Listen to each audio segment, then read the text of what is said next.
It is now my pleasure to introduce our platform party.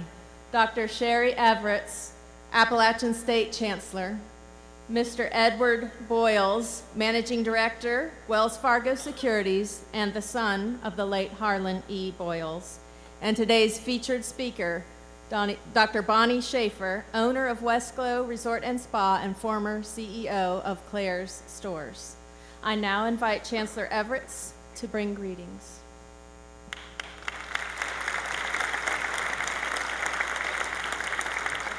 Good morning.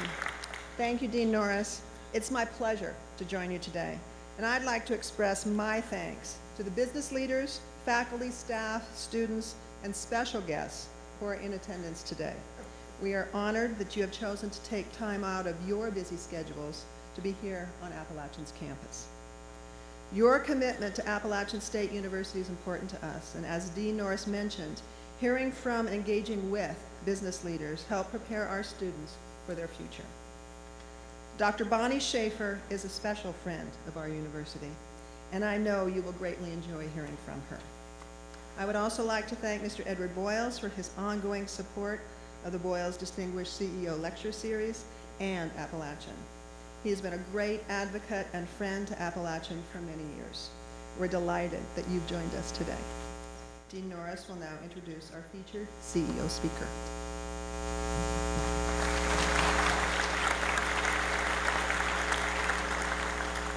Thank you, Chancellor Everett, for your comments and for joining us here today. It is now my pleasure to introduce our featured speaker, Dr. Bonnie Schaefer. As a way of introduction, I would like to share a short video with you of Dr. Schaefer. Dr. Schaefer was featured on Makers, a women's leadership broadcast launched by AOL in 2012 to highlight the stories of America's most influential women.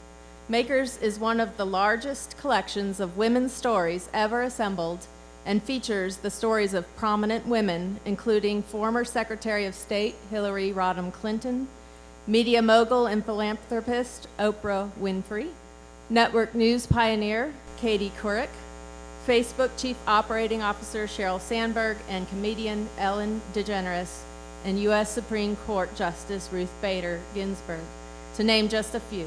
We'll now play the video featuring Dr. Schaefer. When I was growing up, they would call it being a rebel. Today, it would just be a strong woman.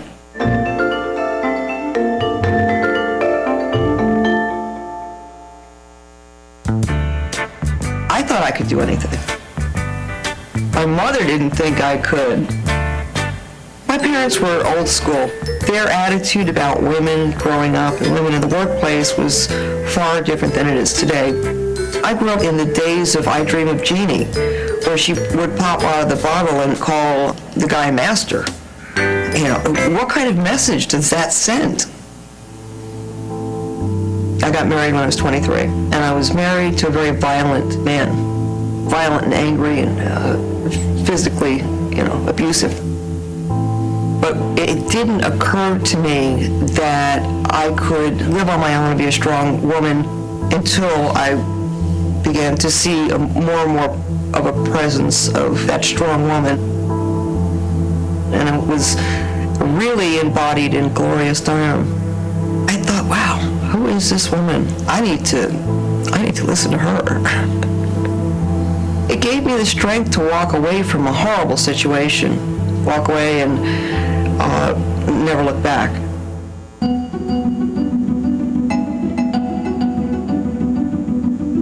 My father made me start from the bottom up, working at Claire's Stores. And I started sitting on the floor binning and sorting merchandise for inventory and selling and merchandising stores and working my way up.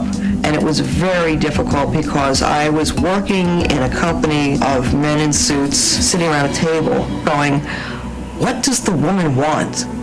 It was almost comical. And I thought to myself, if I ever took over this company, which I had in my head I was going to one day, that it would be run very differently. Women would be in the positions of decision making.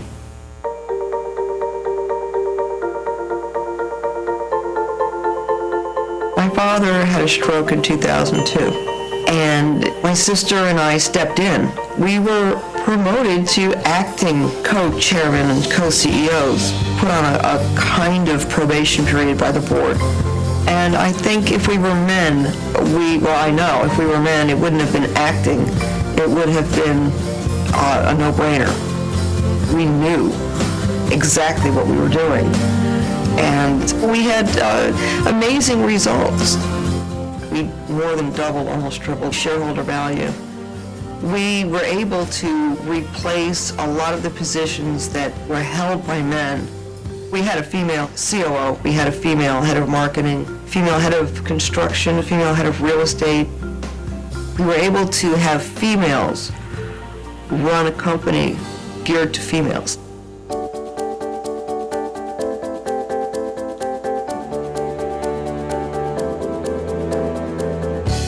As I got more comfortable in my career, in my own skin, I started to look outside of myself and say, wow, what can I do to make a difference in the world? What can I do to help other women? Because what if I didn't have the strength to walk away? What if I didn't have the resources?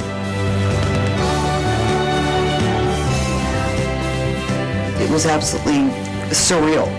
In my wildest dreams, when I was 20 years old, I could never have imagined that one day Gloria Steinem would be giving me an award for just doing something that is right.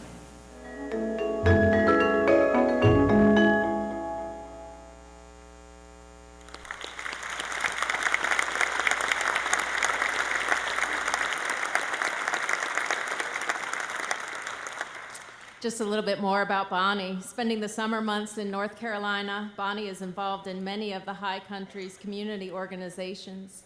She's founding member of the Appalachian Women's Fund, which focuses on improving the lives of women and girls through grants, mentoring, and advocacy. She's also a supporter of Power of the Purse of the High Country Women's Fund, which helps women take major steps out of poverty.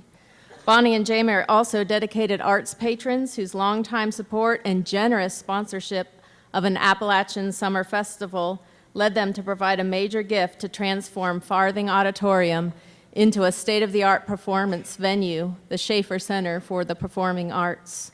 The Schaefers are also active supporters of the University's Center for Judaic, Holocaust, and Peace Studies, provided the seed money to build the first and only synagogue in the High Country, established a new shelter for the Watauga Humane Society, and assisted the Blowing Rock Equestrian Preserve in raising funds to build new stables and an indoor equestrian arena.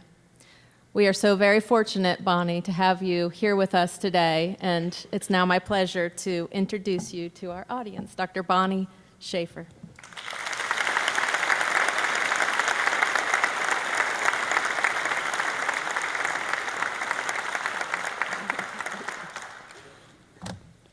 Good morning. Well, now you know everything about me, so I don't really have to talk. I'd like to begin by thanking Appalachian State University's Chancellor, Dr. Sherry Everts, the Walker College School of Business Dean, Heather Norris. See, I'm nervous, okay? Mr. Edward Boyles, Haley Childers, and everyone involved with the CEO lecture series, and all of you for taking your time to come here and listen to me. So I hope I don't put you to sleep. Okay. I'll start, well, I'm not going to bore you with the details of my childhood. I never thought that I would end up on this stage talking to you about being a CEO. But that's not what I thought about when I was a kid. I thought about things like, I was going to be an astronaut or an actress or a fireman or a neurosurgeon. I don't know, anything but. So I'll start with my first year in college. I went to the University of Miami, which is about an hour from the house that I grew up in. My mother, wanting to get me out of the house, dropped me, my little sister, and my trunk off at the university dormitory and quickly left, forgetting my little sister, who was sitting on my trunk crying her eyes out. True, you can't make this up. So there I was with my sister, no car and no clue, which was a far cry from CEO. I majored in liberal arts, finally got rid of my little sister, majored in liberal arts and minored in having fun, or vice versa. Well, they call it suntan U. After a year of school in Miami, I had the opportunity to go to school in Italy, and I jumped on it. I changed my major to archaeology and Renaissance art until I had to stand in the freezing rain looking at Etruscan ruins. So I changed it to Renaissance art only and spent a lot of time having fun in museums and out of museums. And after living the good life in Florence for about a year, I was forced to go home by my parents, who said, "Well, what are you going to do now?" With exasperation, I might add. So I said, "I think I'd like to be a psychologist." To which they answered, and I quote, "Get a job." Followed by, "Don't you think you should get married? Move out of the house?" or other such nonsense. So I went to work as a medical assistant for my then boyfriend, and having no experience, learned on the job. That didn't work out, not the job, the boyfriend. I quickly boomeranged into a marriage with the first guy I dated after that. Bad idea. After 2 years of misery, I got a divorce, moved to New York City with my parents' blessings and subsidies to go to nursing school. And I loved it. I loved the study of medicine. Just not sick people.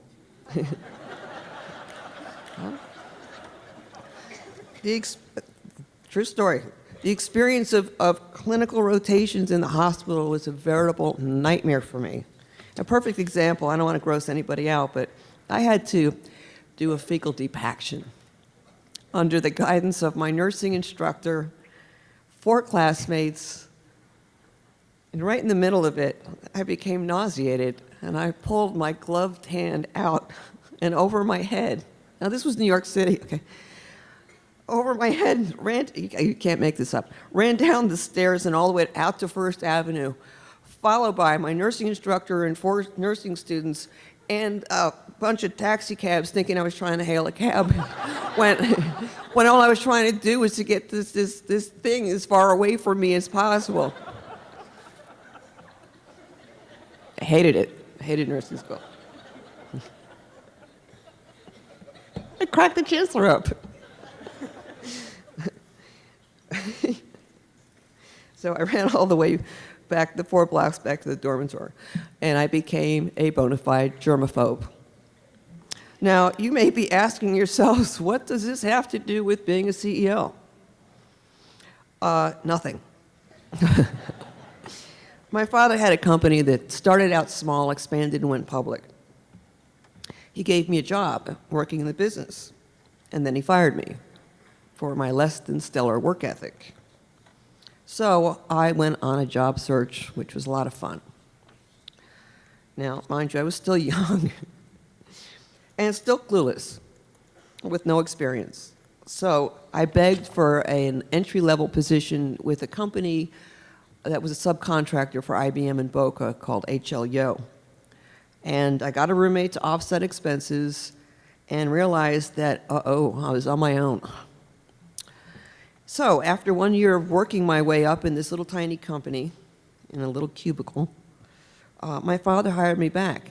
And I thought, yes, wow, now I'm going to make big money. I'm going to have a corner office. I'm going to be an executive. I'm going to have all the perks that come with it. And wrong again, okay? I had to start at the very bottom and work my way up. In the words of Winston Churchill, if you're going through hell, keep going. Just because I went to work in the family business does not mean, listen carefully, it was not handed on a silver platter. Trust me, it was not. I started out at the bottom making minimum wage. I began to develop a goal. I was going to show everyone what a great work ethic I had. And I set my sights on the top job. And that was going to take a lot of work and many years. And then I had my older sister, Marla, to contend with. And she wasn't going to let me get past her. If anything, though, I overcompensated. I overcompensated for the fact that I was the boss's daughter and did not want preferential treatment. So I got to the office before my father did, which was quite a feat because I lived an hour away and he only lived 15 minutes away, and left after he did. And, oh, lost my notes. It was an interesting time because working for a company devoted to selling items to girls and women was being run by men. My sister was the token woman on the board, and most of the women working in the company reported to men. And most of the women had the tougher jobs, such as, field positions, store level, and the like. And let me tell you, though, most of what I learned about the company, I learned from these women in the field. And the field operations, being a retail chain, that's where everything happens, and that's where all the parts of a company come together, because when that gate goes up in the morning, it's showtime, for every store. Our emphasis was on customer service, and that set us apart from many of our other fellow retailers, plus the fact that we were a niche player. And after a turn in each department, for example, like real estate and marketing and merchandising, and not really merchandising, what was it? It was, I didn't do merchandising. Visual merchandising, that's what it was. It was so long ago, I forgot. After a turn in each department, I finally earned the title of vice president. But there were a lot of us vice presidents. And my job was to oversee the real estate in the Southeast U.S., which included Puerto Rico and also eventually St. Thomas. This was my first venture working with people from other cultures, and which I loved, by the way. And it set up a foray into the European markets. My father and my sister and I traveled to Europe. We traveled to France, Switzerland, and England, looking to acquire other companies with the same footprint like ourselves, so that we can acquire them, retrofit the stores, and expand. We needed the existing infrastructure. So I eventually became Senior VP of European Operations, and during that time was made chairman of our joint venture in Japan. Now, having stores and offices and employees in Europe and a joint venture in Japan was challenging also. We also had a franchise with the Al Shaya Group based in Kuwait. They had 4 malls in Kuwait. It started when Mohammed Al Shaya, a consummate entrepreneur, called my father, also a consummate entrepreneur, and asked him if he can do a franchise in the Middle East. And my father, being Jewish, pondered this and decided, why not link arms with like-minded people in the Arab states? And so began a long and prosperous relationship with our Arab friends. However, me, being female and a Jew myself, my father felt it best that I not travel there, so I didn't get to go. He sent the guys. Even doing business in Japan was tough because women were, and still probably are, marginalized. And I felt it from the first time I was there. Europe was a little bit different, still very patriarchal, but a little more relaxed. But then we have that in the States too. Don't forget, women still only make 77 cents on the dollar. Say that 3 times fast, 77. Okay. I could get into a long rant on that, but I won't. One of the most influential women in my life, as you saw, Gloria Steinem, really gave me the courage to, rise above all that misogyny. I won't get into that now. The experience of traveling to other countries, I would leave on a Sunday, travel to Zurich, Paris, Birmingham, England, and sometimes Luxembourg, and living out of hotels, taking my employees to restaurants, really gave me insight into what my standards were. The hotel, remember I'm a germaphobe, okay. The hotels in Switzerland and Japan were the cleanest. And there were many times while traveling with employees, one of whom sitting here right now, it's just, let me put it this way. They learned not to unpack until I inspected the room. these experiences would serve me well in my life after Claire's. Anyway, getting back to Claire's. Pleased with my performance in the company with international operations, I was promoted to vice chairman by my father, much to my sister's chagrin.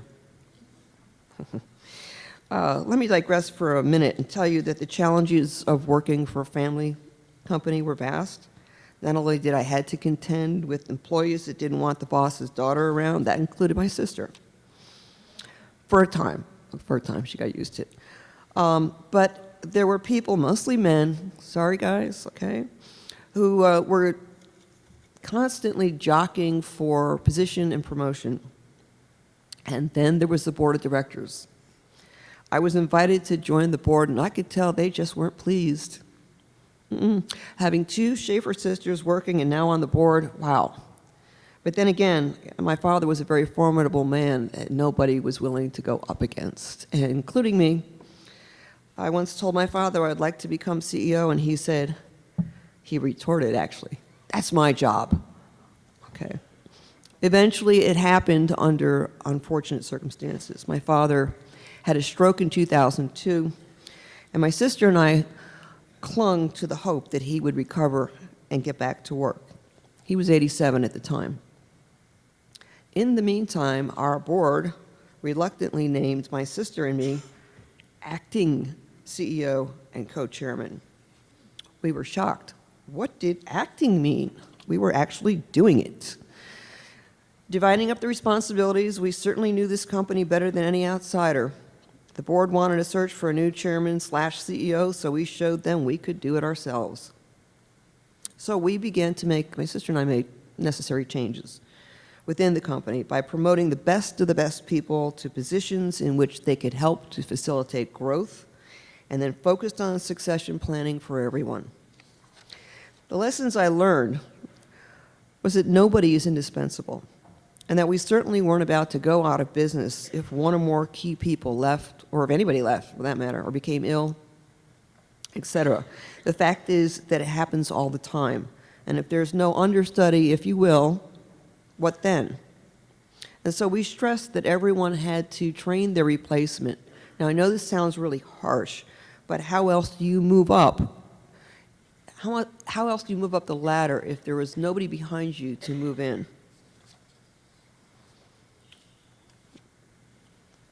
Having set up a succession plan, we realized that we had none for ourselves. So we talked at length about it and came to the conclusion that we had to look at eventually selling this amazing company.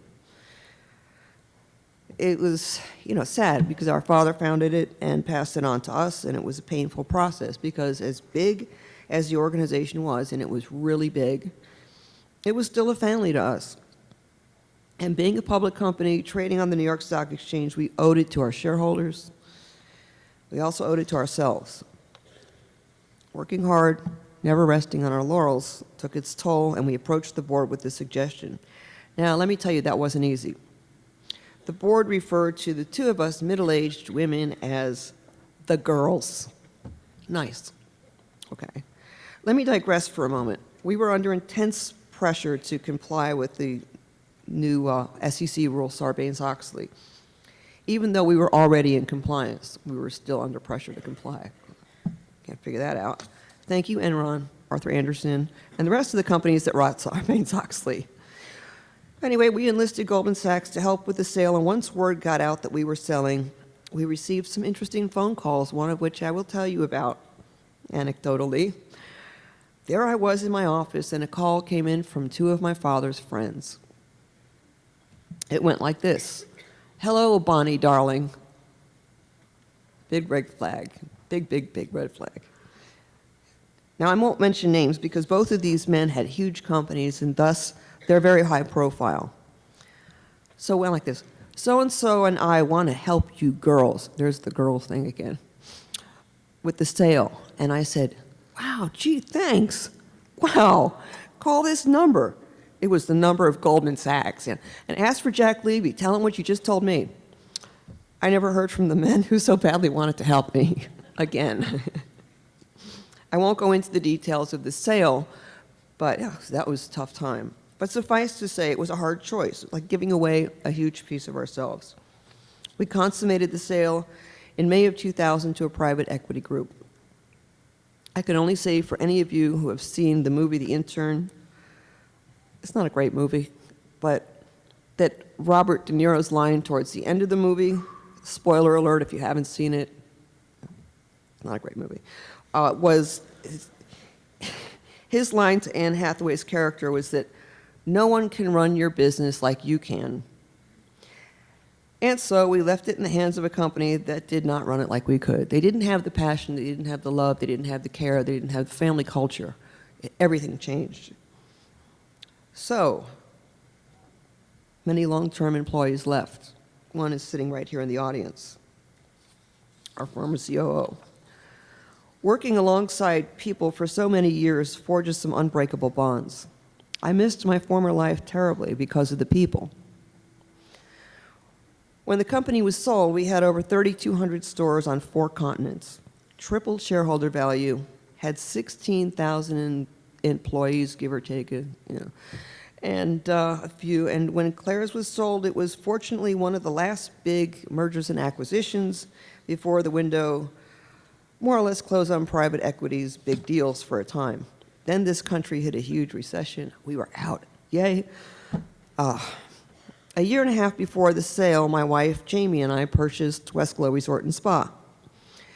We, or I should say Jamie, with a small team, renovated the entire place in an incredibly short span of time for the scope of the work that went into it.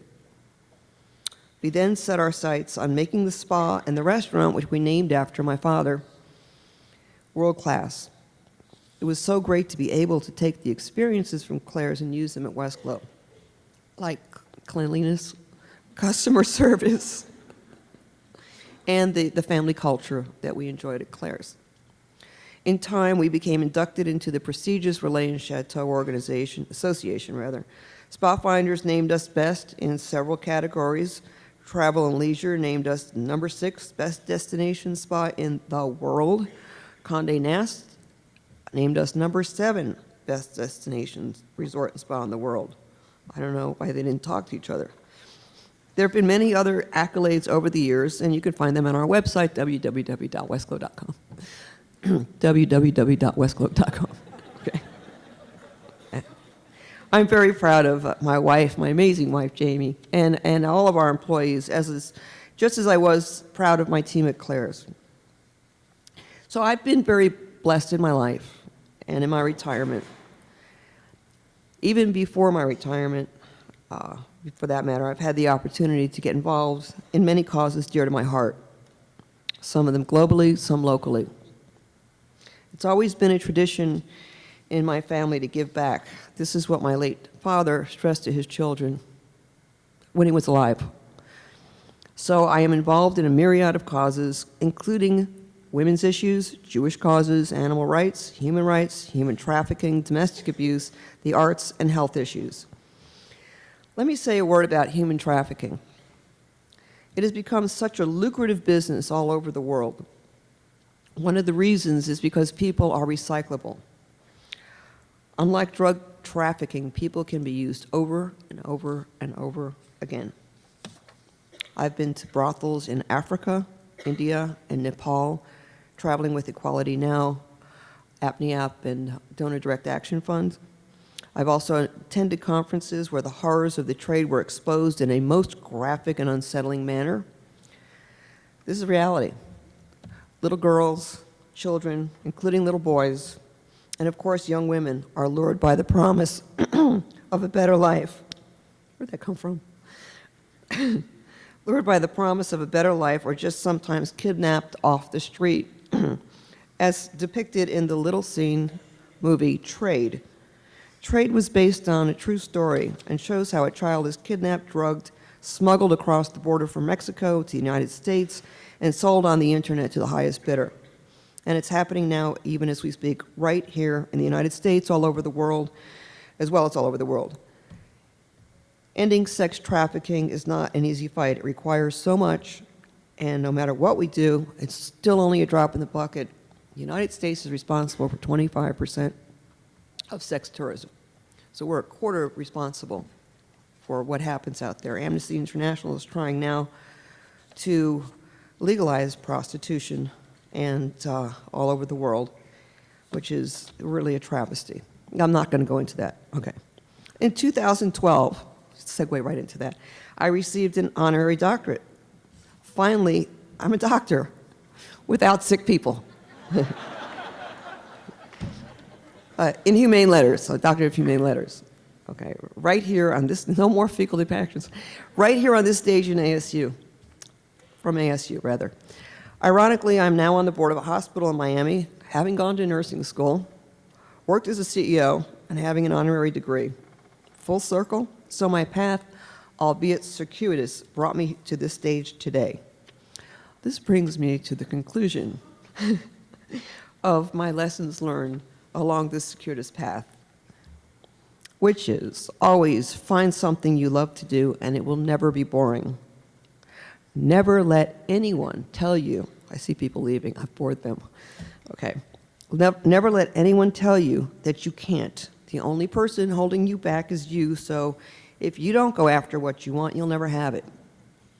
If you don't ask, the answer will always be no. And if you don't step forward, you'll always be in the same place. Aim high, you've got nothing to lose. Or what have you got to lose? Be open to the journey. E.M. Forrester said, I had to let go of the life I planned many times to open the door to the life that was waiting for me. And that's me in a nutshell. And I'll leave you with this. This is great. Mirror, mirror on the wall, I'll always get up after I fall. And whether I run, walk, or have to crawl, I'll set my goals and achieve them all. Thank you.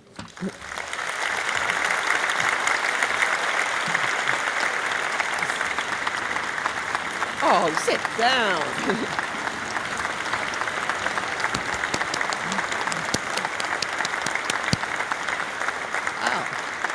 I hope you guys get extra credit for this.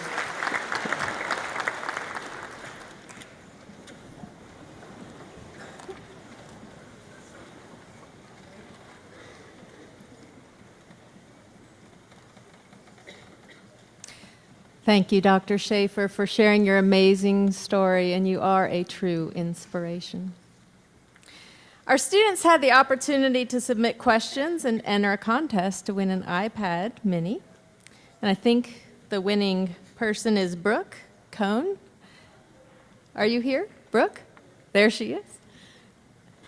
And so I'll read the question, and then Dr. Schaefer can answer your question. The question is, Dr. Schaefer, did you ever expect to end up as a CEO?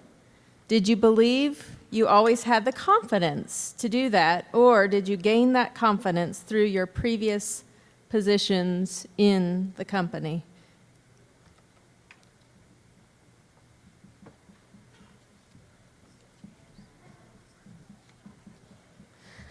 No.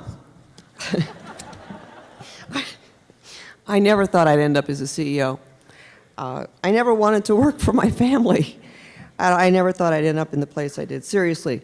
But working in, as I said before, working within the company and being able to work my way up gave me the confidence that I lacked. And if you excuse the expression, I used it earlier with the women's group, I grew a set of self-esteem. Okay? Hey, sorry. Sorry, Chancellor. Okay. But, you know, Abe Lincoln said, always bear in mind that your own resolution to succeed is more important than any other. So, you know, who asked that question? Grow some self-esteem. Thank you for your question.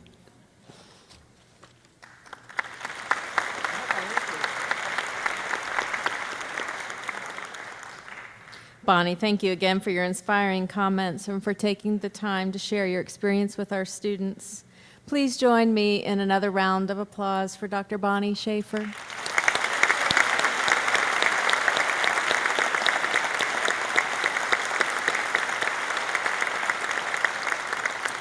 And now we'll have a special presentation. Bonnie, if you would come up, and Edward as well, and join me here at the podium.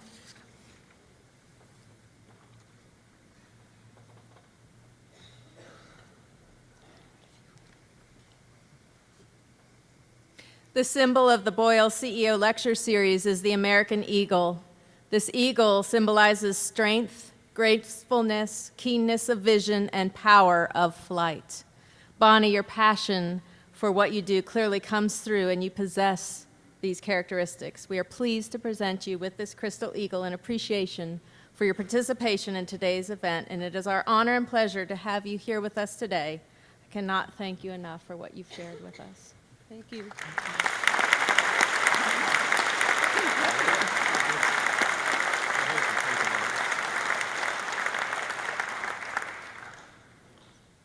Thank you. I'd like to thank the Academy. No, thank you so much. This is great. This is wonderful. I'm honored. Thank you so much. Especially from you.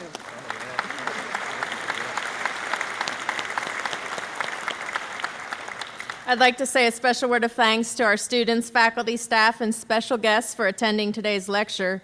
We hope you enjoyed our speaker as much as I did, and hope you're inspired to be as engaged and passionate a leader and as positive an impact on the world and our community as Bonnie Schaefer is. Guests who are invited to attend the luncheon, you may proceed to the floor of the Convocation Center. Students, your ID cards may be scanned in the concourse level as you leave. Thank you again from Appalachian State University and the Walker College of Business. Have a wonderful day.